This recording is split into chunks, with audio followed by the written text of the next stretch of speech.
Hi everybody, it's Jen. Welcome back to my channel, Hallmark Plus More, where we watch and talk about shows, movies, mysteries, Hallmark ornaments, and anything else that floats our boat.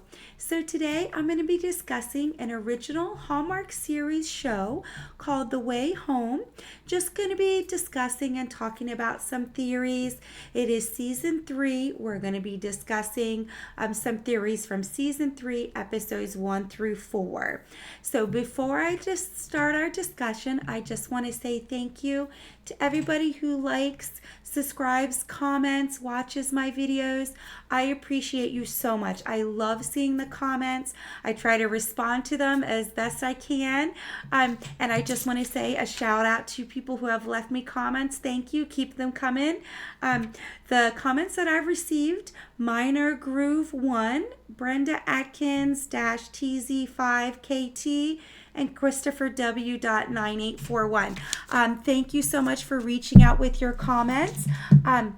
So really what I kind of want to go through is just kind of throw out some theories, see what you guys think. I've seen and heard a lot of them. I think they're all great. Before I get into my theory spinning, I just want to say this is a judgment-free zone. So no bashing, no like it has to be this way, or oh, you like this so you must not like that person. Judgment free. I will talk about all theories. You can hear which ones I like, but honestly, the way this show goes, it really opens you up to anybody could be right. And I think that's what everybody loves about this series, is because you can kind of jump in with your own idea or theory, and really there's so many holes and so many questions that there's no guarantee that one theory is correct and another theory isn't correct. So what I kind of want to do today is just kind of hash out what everybody's thinking, get your ideas. Like I say, comment, like, subscribe, and let me know what you guys are thinking. So what I'm going to focus on in this video is I'm focusing mainly on Colton, Dell, and Evelyn. Young Colton, Dell, and Evelyn, and some of the older Dell scenes. We did actually see Evelyn as an older Evelyn once or twice as well. I am still going to discuss, Kat and Thomas and Casey as well. But at the beginning of this video, you're really going to hear me focus on those 3 main characters, because it seems like this season, season 3, is really focusing on the 1970s, specifically 1974, which is, the first time, Colton and Dell see each other and meet and fall in love. And you see tragedy right away when, Alice goes back the first night and finds out, that's the night Rick dies. So there is definitely a lot going on. So I'm going to start my discussion basically, like I say, focusing for the first part on Colton, Dell, and Evelyn. So what I have done, since there's so many theories going on, is I have rewatched those first 4 episodes, season 3, episode 1, 2, 3, and 4, and kind of just really focused on what was going on with those 3 characters. And honestly, it's very eye-opening. The flashbacks before the episodes are, gives you so much information, and it kind of shows you what you're gonna see, but not always, because you didn't see Fern in the last episode. So focusing, like I say, if you just kind of focus on 1 or 2 characters and really kind of just read into them, it was eye-opening for me. I think there's so much going on in every episode. I mean, I would take all kinds of notes, right? And there's so much going on with so many different characters. You want to kind of absorb it all, right, as a sponge. But when you just kind of focus on 1 or 2, you find out more information. So that's kind of what I want this video to be about. First off, when I was just looking at Colton, I realized how many flashbacks you see of Colton. So everybody's going, did Colton and Evelyn know about the time travel, right? And you've seen in season 1 and season 2 that he might know a little bit about it from his mother or grandmother. So Colton, you actually see Colton hiding in the bushes, and he sees himself sitting outside on a chair in front of his house. And you can see, remember when Jacob and Kat were little and you saw Dell and Colton, the four of them as a family before Jacob disappeared. They did that a lot. They would sit out in those chairs and have a bonfire and just talk and look up at the stars. So we know Colton time travels because you physically see an older gray-haired Colton staring at himself. So it's a split scene. You don't see it for very long, but in case anybody missed it, I mean, it guarantees that Colton time traveled at some point, because you see him seeing himself, right? And then so many little things that Colton says. I wrote down all of the sayings that Colton says to Jacob, because just in these first 4 episodes alone, if you just isolate the conversations that adult Colton has with young Jacob, like I say, I'm going to tell you what he says specifically because I wrote it all down. And it just shows like, well, yes, he had to have done this. So you see Colton seeing himself, right? So he time traveled and saw him. He also, you see a young Colton and Fern in front of the pond, very young Colton with his grandma Fern. And Fern says, and I quote, "It will always take you where you need to go. You just have to be patient, Colton." So the little boy is Colton. You assume the older woman is Fern. It could be Colton's mother because you don't know. It's a little bit of a blurred vision. But it zooms in on Colton when she says, "You just have to be patient, Colton." So Fern tells a young Colton, I'm assuming again it's Fern, could be a Colton's mother, but it will always take you where you need to go. You just have to be patient, Colton. So we kind of know that. That's been a theme throughout The Way Home. It takes you where you need to go. You're familiar with that phrase, but you see it. So Colton sees himself. Fern says that to him when he was young. Then this is the scene that's kind of what everybody's talking about. You see the baby scene, right? That's what I call it. You see a baby in a basket. You see a young woman writing a note. She's like got a notepad. She's writing a note. I stopped my video on the note, and you can kind of see in the beginning. So you can kind of take out a couple words, but you can't read the whole note. I was hoping I could read a little bit of what she was writing, but obviously, you can't see the whole note. But she's writing a note. She puts the note in the basket or the bassinet with the baby, and you see a man kneel down. You see like almost like his boots, kind of like combat boots or some kind of boot that the boy is wearing. He leans down, says he will be okay. So we know the baby in the bassinet is a boy because he says he will be okay. And then the couple holds hands and jumps in the pond. So we know the girl has dark hair. Obviously, Dell has dark hair, but so does Alice. So when I look at this, I know this is crazy, but I feel like all theories can be explored. And again, judgment-free zone. If you just look at the couple jumping in the pond, it definitely could be Dell and Colton, 100%. However, when I look at it, I also think the long hair could be Alice and Max. So it could be anybody. I mean, we're assuming it was Dell, right? We're assuming, but here again, we're assuming that that baby and that basket was left in 1974. The one thing that scene did not tell us was what time period was that baby left in that basket. We don't know. So, we have the theory that I'm going to discuss later with Dell being pregnant because she kept throwing up. So then it leads you to believe, okay, Dell was pregnant. She and Colton wrote the note, left the baby, and jumped in the pond. But what time frame did she leave the baby, right? You know what I mean? That means they went back in time. If they didn't go back in time, then what does that mean? The baby was left in 1974 and they jumped in the pond to what? Jump to the future, jump backwards? Or did they time travel with the baby? Which obviously is crazy because there's no way you're jumping in a pond with the baby. They're going to drown, right?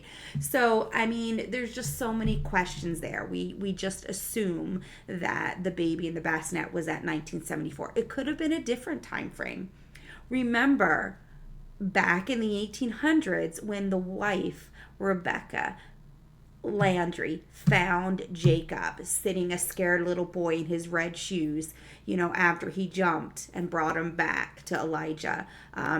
They had a baby too. They had just lost their baby and she was going to the pond. So, I mean, there's just so many questions. That baby scene, I think, is going to be what people are discussing. Is Dell pregnant? Is the baby Dell's? If Dell was pregnant, obviously Colton wasn't the father because they didn't know each other until then.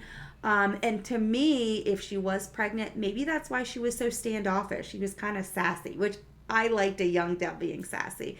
But, if she was pregnant, what kind of experience was that?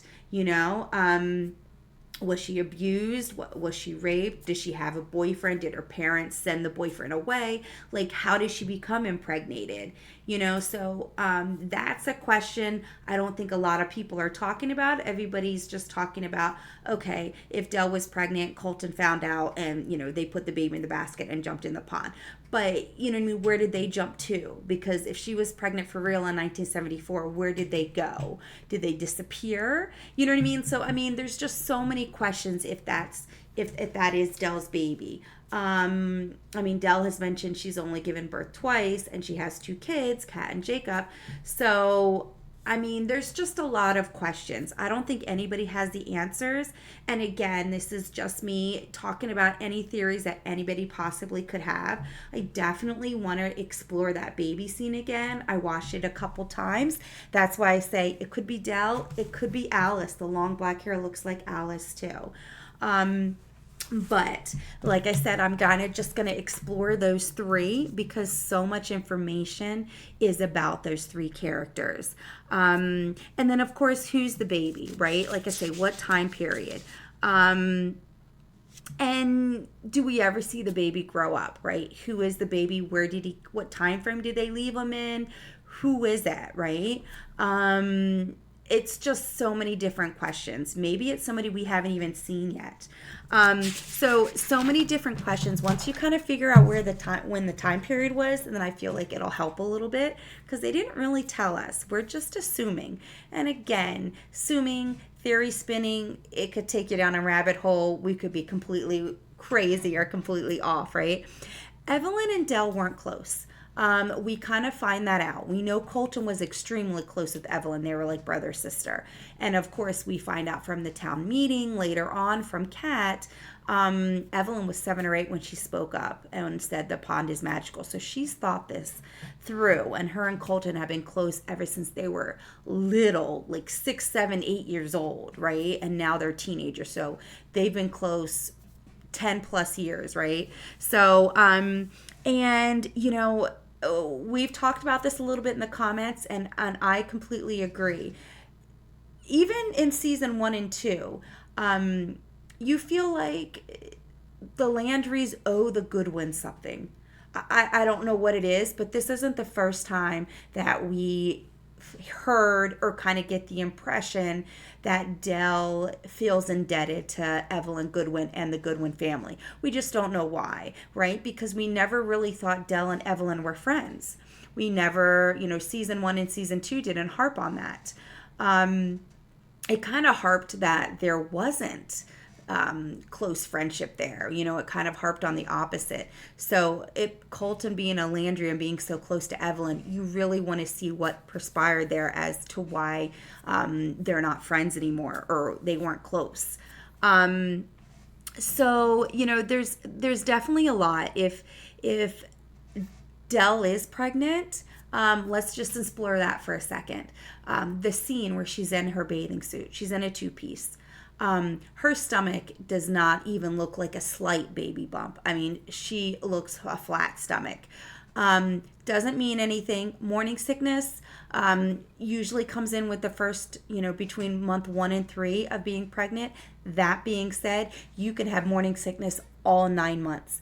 There's no rhyme or reason. Some people are fine, and then around 7th or 8th month, they get really nauseous. So you can't really pinpoint morning sickness. Yes, typically it's at the early stages of pregnancy, but not always. So, like I said, I don't want to stipulate. this is for theories because everybody's different and every pregnancy is different. Anybody who's given birth will tell you that, you know. So I definitely think that could be why her demeanor is standoffish. Again, not every person who has a sexual encounter is a good thing. Like maybe Dell had a very bad encounter. Maybe that's why when she was at the beach, not just because she wasn't close with Evelyn, but she was standoffish to Colton or to anybody. Maybe because she was pregnant, or maybe because she just had a bad experience that caused the pregnancy. I mean, I don't want to speculate anything terrible because, you know, I don't like thinking that. I know it's out in the world, but we don't know, right? We don't know if she had a boyfriend back home or if she was in some kind of situation that something bad happened to her and it ended in a pregnancy, or caused the pregnancy. So I think we need to explore that a little bit when we talk about Dell's attitude and her demeanor in 1974, because I agree. One of the comments was, you know, her parents sent her there. First time she's ever gone to Lindenmore, or I keep putting a D in it, Lindenmore, because she usually comes with her parents since they have business together. But she went to Lindenmore this time by herself. And it wasn't because she was close with Evelyn. So, you know, I do feel like her parents sent her there. Look, you're going to go away. You're going to have your baby. You're going to come back. Kind of as a hideaway.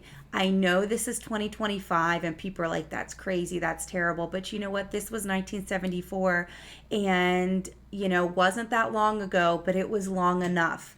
A lot has happened between now and then, and that was the culture. You know, you don't unwed mother, and like I said, whatever was surrounding the reason she was impregnated, maybe that was a bad, you know, made the family look bad too. I mean, however she was impregnated. So, you know, you got to think about that too. Maybe that's why she's a kind of standoffish towards guys, you know. So a lot of that comes into play because the Dell that we love, the adult Dell, it seems so genuine and so nice. I know she has these arguments with Kat, which sometimes seem out of character for her, but it seems like when she does, she comes around and apologizes, and it comes from a good place.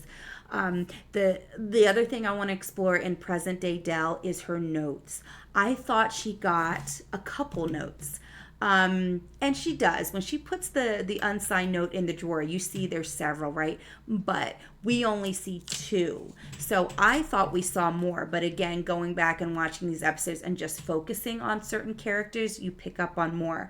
First unsigned note from episode 1. Your lie is known, time will tell. Nothing in episode 2, nothing in episode 3. The last episode, episode 4. I know about your family, soon they all will. So it seems like even though we physically only saw 2 notes, we know there was a drawer full of envelopes. So we know Dell has gotten several. How often does she get the unsigned notes? Are they weekly? Has it been happening for a long time? And it seems to me, even though we only read one, the one from the episode 4, the most recent one, does seem a little bit more harsh and scarier than the one we saw in episode 1. So in my opinion, it's escalating, you know, and I think it does have something to do with Colton, 1974, Evelyn, the secret.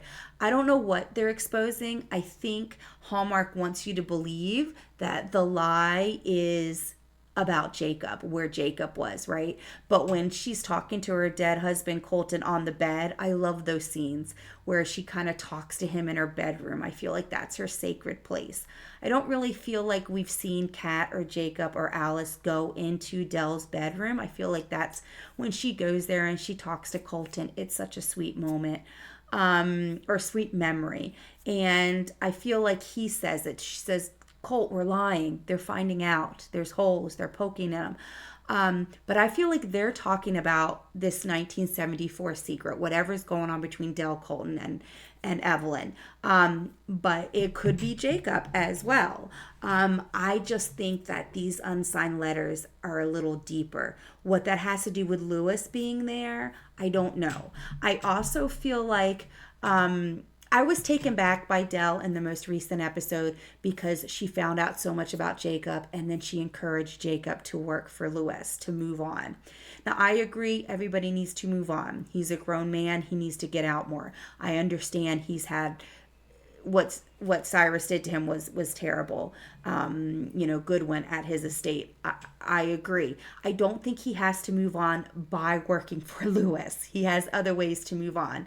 But I feel like that was harsh. Dell just learned that her son was tortured, and she's encouraging him to work at that same place. So I still feel like that has Dell guilt. I feel like that is her guilt from the secret, from this, this indebtment that she feels like she's indebted and owes the Goodwin something. So I think that all comes to 1974. I think it has to do with that. Now, whether the baby in the bassinet is Dell and Colton's and they're jumping in the pond, we don't know. We just know that the baby's a boy. So, seeing that Dell was still pushing Jacob to work for Lewis. And I also think Lewis knows something. I understand he got upset at the book release, but I don't know. I think Lewis knows something. Maybe Lewis is the one sending the unsigned notes. Maybe he found something out from Evelyn. Because the fact that Evelyn and Dell weren't friends, yet if she was pregnant and had a baby, she never said it. Evelyn brought it to her grave, so to speak. Maybe she didn't. Maybe she left a diary and only the Goodwins know it. Maybe she left a diary and Casey knows it or Lewis knows it and they're sending these messages. I don't know. But it was just so sad to see Evelyn pass away. She had that table of prescriptions and the wheelchair was faced in front of the window. Now, whether the window was facing the Landry property, whatever it was facing, they've shown it several times. Last episode, they even showed it this season, and last season, she sat at the wheelchair looking at the window alone, reminiscing. And I feel like something happened and I even have a quote from Evelyn here. So I'm kind of going off on a tangent. I'm going to focus back on what I said earlier with Colton and Dell and Evelyn, but focusing on just what Colton would tell young Jacob. I'm going to go back to that. I mentioned Dell's notes. That's what threw me off my tangent. So if you go back with Colton, there is another scene with young Jacob and he warns him. He even seems like scared. Jacob, never come here. Do you hear me? So, they're at the pond, right? Little Jacob finds his way to the pond and adult Colton, and they're concerned. Parents, grandparents, guardians, family members, if you have children, stepchildren, you feel like there's a certain tone when you tell somebody not to do something. It's almost like when your child is about ready to cross the street and you can't get to them. Like you're like 20 feet away. You're like, stop, please don't go. And you can hear that in your voice, like the concern and scaredness that your child could possibly run into a street and you're not close enough to grab them. Kind of like that. I'm not saying that that's happened, but I'm just saying the tone in Colton's voice when you see this flashback. It's loud, it's kind of serious and almost scared. Jacob, never come here. Do you hear me? Like that was his word for word conversation with young Jacob. So it's almost like a scared adult is saying to Jacob, do you understand what I'm saying? Do never come here. So, you see that, and then you also see other incidences where Jacob remembers a moment with Colton. So some of these flashbacks, obviously most of them are coming from Jacob, but they're separate moments with just Jacob and Colton. And when you put them together with all the other information, you're like, of course Colton knew, and of course he traveled. But when and how, and with Evelyn, what did he see? What did he change? What did he do, right? There's another scene with Colton and a young Jacob. And Jacob remembers this, and word for word, he says, I need to tell you something, okay? Please, whatever you do, just know that I love you, okay, kiddo? No matter what happens, no matter what will happen. There's a pause there, like he fades away and he says, will happen. Okay, so that is a quote from Colton to young Jacob. So again, you can kind of see this pattern that Colton is warning his young son. Like adult Colton knows that something is going to happen to Colton. Never go near the pond. Do you understand? Like in a scary voice, and then, well, not a scary voice, but a concerned tone. And then here he's telling him, like, look, no matter what, you know I love you, right? Like no matter what's going to happen. No matter what happens, no matter what will happen. So it's like he's, warning his son not to go near the pond. And then another flashback, he's telling him how much he loves him, even though something will happen. And Jacob is kind of putting all these flashbacks together, right? And then another scene, young Jacob and Colton, where he's showing him the invisible ink, right? Because we know that he knows about the invisible ink. That's his letter to Evie.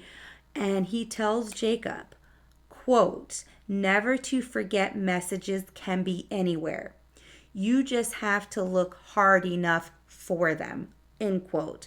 So again, kind of, telling Jacob, you need to look for messages. Basically telling him, like, I'm showing you invisible ink. Look for messages with invisible ink. They could be anywhere, right? So, I mean, these little things or little flashbacks that you're seeing with Colton and a young Jacob really kind of paint the picture. If you just go back and you listen to all of the quotes that I'm telling you that came out of Colton's mouth to Jacob alone.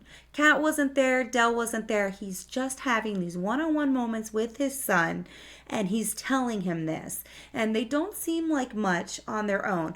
But if you go back and just listen to the quotes that I'm telling you all together, it definitely paints a different picture. There's another scene where Jacob and Colton are at the gravesite of Elijah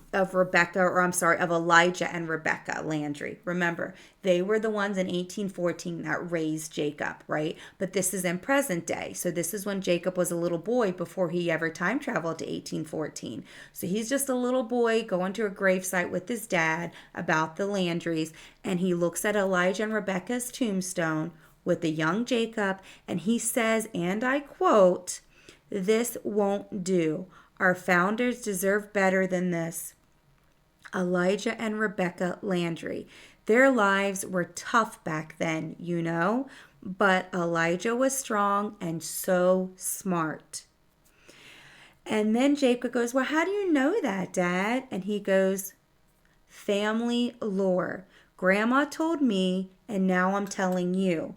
So we never forget, end quote. So that's another conversation, yet again, young Jacob and adult Colton telling Jacob all this before he goes to 1814. So, I mean, obviously, Colton, never forget that I love you no matter what happens, what will happen. So, I mean, you see these little moments, and if Jacob kind of remembers it,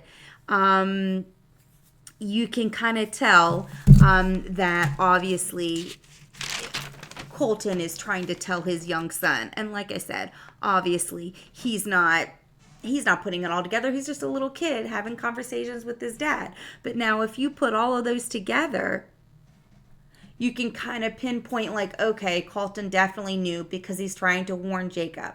I mean, if I knew that I was going to die in 6 months, I'm going to make sure my son knows how I feel, right? And I feel like Colton knows, okay, I'm going to lose my son. I need to make sure he knows I love him. I need to make sure he knows about hidden messages. I need to make sure, I need to make sure he knows Rebecca and Elijah, like they were tough. They were smart. I know this because my son, I just feel like he's trying to get a young Jacob know. So the conversation conversations that you saw with both of them, and the specific words that he says just to Jacob, I feel like you can kind of say, okay, Colton obviously knows more. So I don't feel like it's a theory spinning that Colton knows about time travel, because from what I mentioned, I kind of feel like it's a given. What we want to find out is, does he travel with Evelyn? How much does Evelyn know? How much does Fern know? I love Fern. I can't wait to see Fern more. So, I mean, there's so much that I think we want to know about Colton and Evelyn. And that's why I was kind of putting the pieces together. So we saw that baby scene, and then we saw the scenes with Dell and Colton, and we feel like, okay, maybe Dell is pregnant.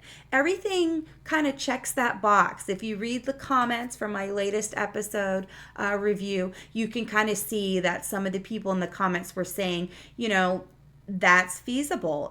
Back in the 70s, it all kind of fits, a woman out of wedlock having a baby. If their family kind of came from money and are a little bit ashamed, they're going to send their daughter there. So they send her to Lingdamore. I keep saying that wrong. I'm sorry. But sends her there alone, and they make it known this is the first time Dell has gone there by herself, and she's there all summer. It doesn't seem like Dell wants to be there. It doesn't seem like Evelyn wants her there. So why was she kind of forced there without the family, right? So, I mean, it definitely does point to Dell being pregnant. However, so many questions flare up for me if it is, right? I do think the way Colton and Dell kind of fell for each other when they said the moment they fell in love was on the side of the road by the truck, that makes me believe she was pregnant, because again, she vomited again, and they kind of had that sweet moment. And I think it was just, I'm looking into your eyes, and Dell could see, good in Colton's eyes, like, hey, I'm going to protect you, you're safe now, kind of thing. And I think that's kind of what Dell read, and they kind of had their moment where they fell in love. So again, we could be wrong. Dell could not be pregnant. It's just a theory, but it kind of follows through with also the reason why Dell almost begs Kat, insists, stop going back in the pond. Jacob's home. Choose us. I want you to choose us.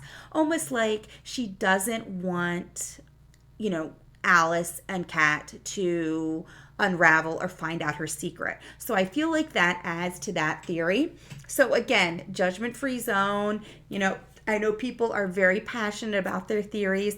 I'm open to every single theory. I don't really have loyalties. I like certain characters. I like the way certain storylines are going, but anything is possible. So that's definitely one to, and then of course, Evelyn. Let's speak about Evelyn. She's such a free spirit, carefree, kind of like a hippie in the 70s, very, very free. And I love that. However, the older Evelyn is nothing like that. She's basically recluse. I thought she was older too, because when she passed and when they talk about her being, she just stays in Lindamore. She kind of just stays there.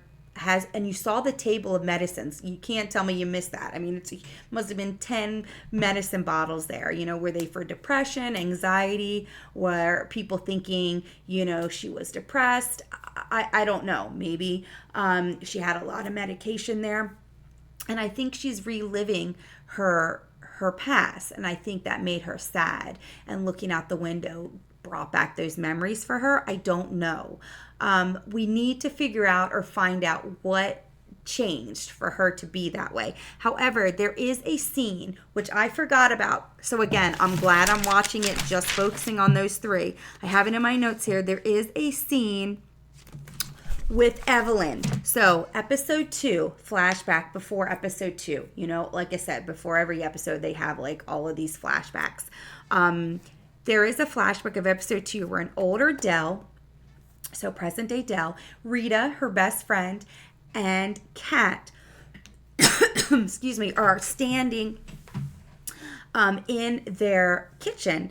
And Rita, Evelyn Goodwin, the oldest member of the town's most prestigious family, right? So Rita's saying that to them. And then you see Evelyn and Dell. It looks like they're sitting in the cafe. because they're just sitting at a little table. And Evelyn says to Dell, and I quote, "The more time that passes, the safer I feel just staying home with the memories." Okay, so, and then Dell flashes, or has a vision, flashes to the wheelchair with the prescriptions on the table and remembering how Evelyn, just looked out the window before dying, right? That's kind of, she died alone with the memories. However, that's important to me. You saw an adult Dell, present day Dell, so to speak, because Evelyn just passed, last year, and an older Evelyn. The more time that passes, the safer I feel just staying home with the memories.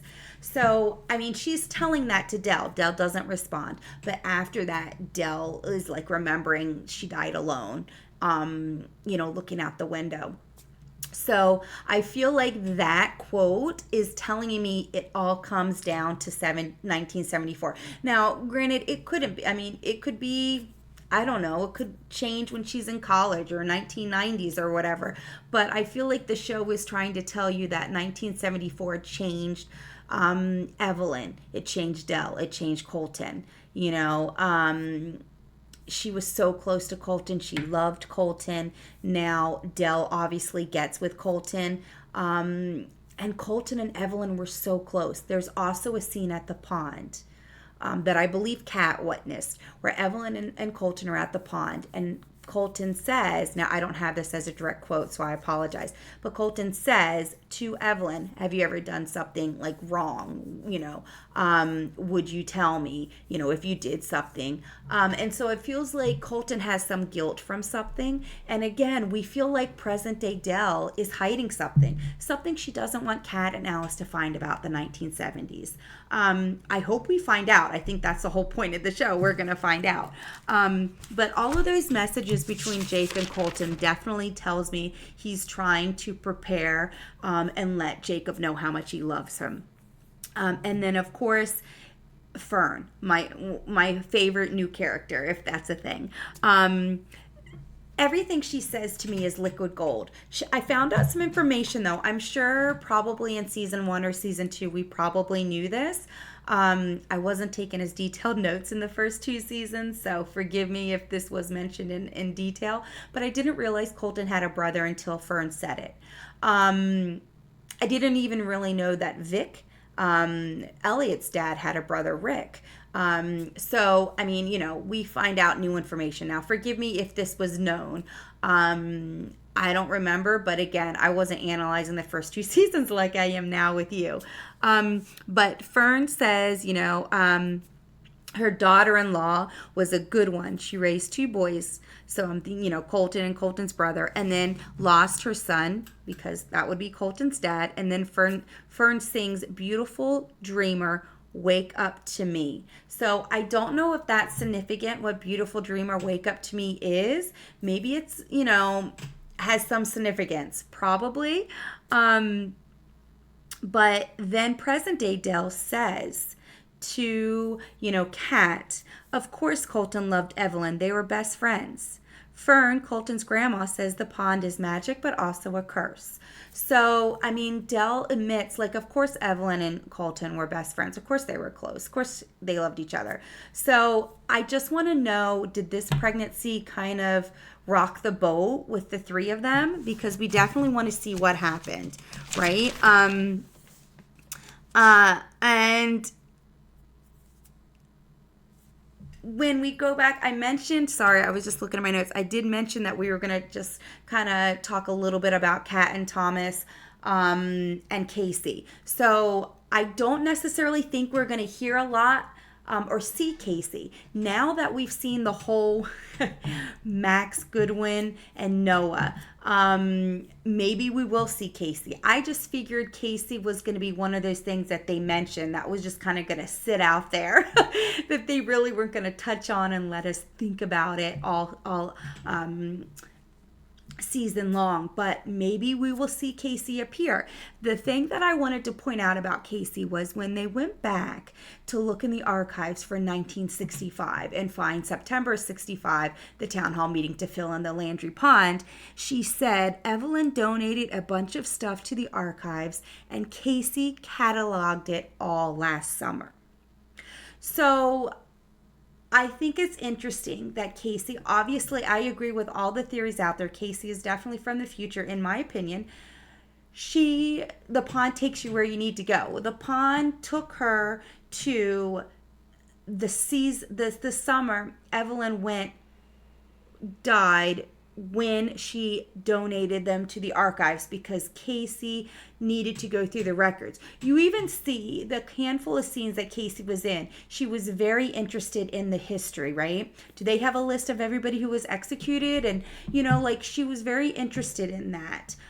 Very interested in Kat and Alice. There's one scene that I remember very vividly that Casey was interested in Alice singing. Like, oh, maybe I can come see you sing. And Alice was a little standoffish to her, but she was really intrigued with Kat and Alice specifically, and the Goodwins, because I don't think it's a coincidence that she came to intern this summer. Evelyn Goodwin donated all of those things to the archives, right? Because she cataloged it all. And she had a folder that said Cat, very important. It was empty, but I don't feel like that's a coincidence. Obviously, another thing where I think she's definitely from the future is the lawyer letter. This has stuck in my mind since I've seen it originally when Casey was in the scene.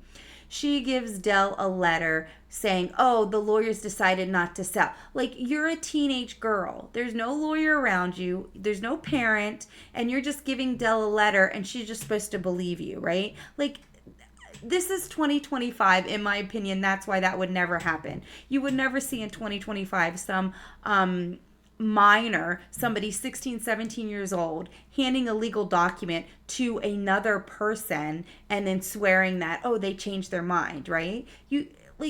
I need some documentation that's legal, right? I mean, Casey just so happened to have the paperwork that they decided not to sell. You know what I mean? Too much of a coincidence. That would never happen in real life. So to me, that's also proof that obviously she's from the future. She came back so that they wouldn't sell the land because, they're coming back for a reason. Alice came back so that, Colton would walk her home and so Colton wouldn't be in the car when Rick died. You know what I mean? Like, it's just, there's a reason for everything. So I feel like that was Casey's reason for coming back that summer, was to make sure they didn't sell it and to go through all the things that were archived, to go into the information, and to get close with Kat and Alice. However, I love the theories that, Alice gets with Max Goodwin, and so that Casey wasn't necessarily lying because she's a Goodwin and a Landry, right? Totally makes sense. I'm still skeptical of Noah. We saw Noah before. I mean, I like that Alice is in a relationship in her own time, right? Because she is still a teenager. She's going time traveling. She got with Nick, which I loved, but obviously she can't be with Nick because, that was when her mom was young, and obviously Nick is an adult now. But I thought that was a sweet, kind of relationship she had there. And now, this one with Noah. So I think it's good for Alice to be a normal teenager and date a person from the years that she's living. But there's just something off about Noah. Like, I don't know if he's from the future. He's bringing off Brady vibes to me. I feel like there's some resemblance there. I could be totally off because obviously Brady doesn't know anything about time travel. He's not part of the family, so to speak, that would be involved with that, right? But I just feel like there's something off with Noah. So, I mean, I'm not going to say it's a given that Alice marries Max and they have Casey. It's a great theory, a great possibility. I just don't think there's enough evidence for that yet. What we do know is that the baby in that baby scene in the bassinet was a boy. So we still want to think, like, who could that be? Who's the grown-up person? And we also want to consider that maybe Lewis Goodwin knows something. Like I said, he could be the one sending the letters. The person sending the letters could be somebody we haven't even seen yet. Like I say, there's so many endless possibilities. But the notes, I think, it seems like they're getting worse. And when she opens up that drawer, when Dell opens up her drawer, there's several there. So I just, I hope we find out what Dell is hiding, because to tell your son you're there for them after hearing about everything that happened with Jacob, and then I think you need to consider working for Lewis Goodwin.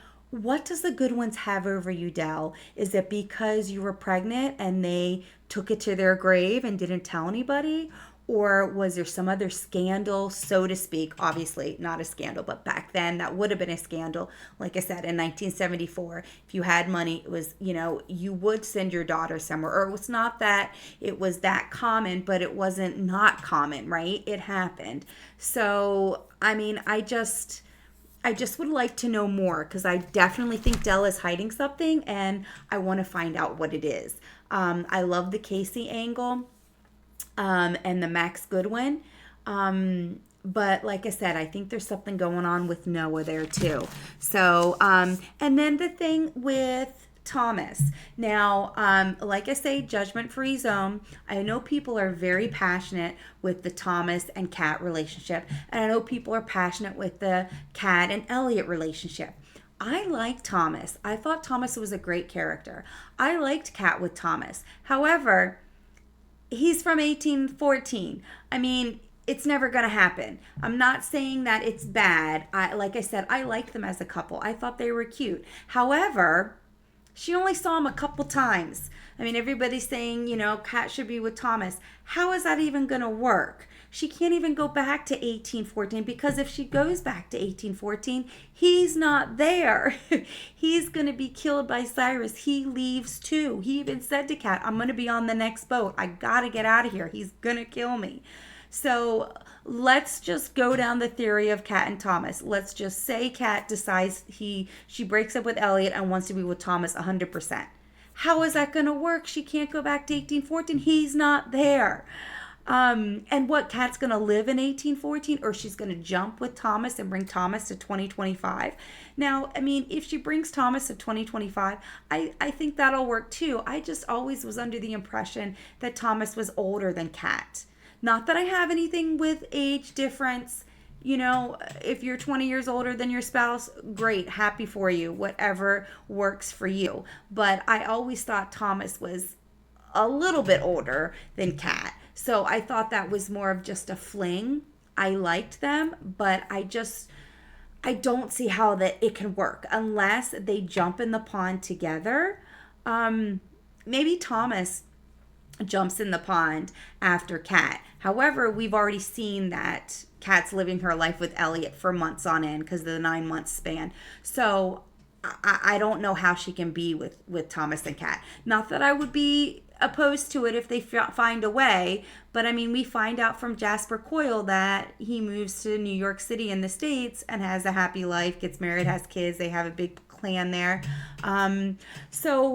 I just don't know how you're going to explore that. I'm not saying that Kat and Thomas is a bad couple. I'm just trying to be realistic on how the time travel is going to put them together. I think that was just a chapter that was closed. It was great to see. It's done. All the closure is done. She talked to Susanna. She talked to Elijah. She said goodbye to everybody, including Thomas. Everybody has closure. Everybody knows Jacob's okay. I just don't see a world where they can be together unless she time travels into the future, because Elliot is there. He lives there, right? So does Jacob. So does, Colton.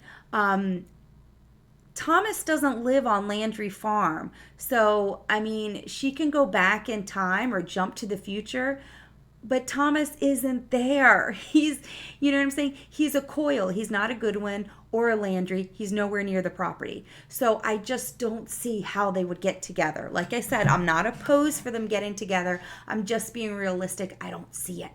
I just think right now she's better off with Elliot for the time being, only because Elliot understands everything she's going through. I think he's very supportive. He even told Kat, hey, if you want to go back to 1814, like, to close the book on that. I mean, he suggested she go, and Kat was like, really, you'd be okay? And he's like, yeah, whatever works for you. So I feel like, I know people are bashing Elliot. I think he's been very supportive of Kat. I don't think he thinks Brady or Thomas is a threat, because I think he believes in what he has with Kat. But anything could happen. Like I said, I'm not opposed to Kat and Thomas. I just don't have any idea how they're going to make that happen. But it's fairy tale. It's make believe. There's always a way. So maybe that's what'll happen, and not a bad thing. But I do think I'm a little skeptical of Noah.